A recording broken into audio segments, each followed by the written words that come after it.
مساء الخير. النهارده هنشرح طريقة ربط دومين منصة جودادي بمنصة ايزي اوردر. تمام، اول ما بتخش على جودادي اللي هو دي الواجهة اللي بتكون ظاهرة قدامك، بتضغط على دومينز هنا،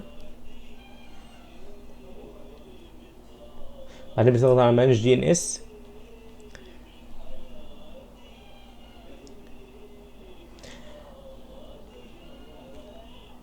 بتكون دي الواجهة اللي ظاهرة قدامك، بتحذف اي حاجة هنا ملهاش لازمة لحد ما يكون كده. ده بس اللي هم ظاهرين قدامك، اللي هم ملهمش ان هم يتحذفوا. تمام، بعدين لما تخش على منصة ايزي اوردر تدخل على الاعدادات هنا، الاعدادات دي، بعدين اعدادات المتجر، بعدين اعدادات الدومين. تمام، هنا هتضيف الدومين بتاعك بس من غير ال HTTPS او www. تمام، هتضيف اللي هو كده بس، تاخده كوبي، تحطه هنا بيست، وتضغط حفظ. تمام، بعدين هتخش هنا على جودادي،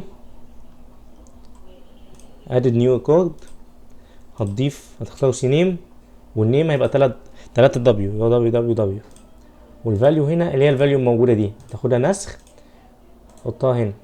تمام، ودي هتخليها زي ما هي كده.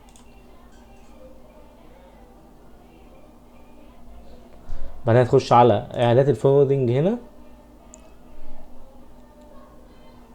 بعدين ادد نيو، بعدين هتاخد رابط المتجر زي ما هو كده، رابط المتجر بالدومين اللي انت شاريه، مش بالدومين اللي هو الموجود هنا، اللي هو اللي انت شاريه ده. هتضيف له www دوت في الاول، وهتختار هنا http مش https، وتدوس سيف. تمام،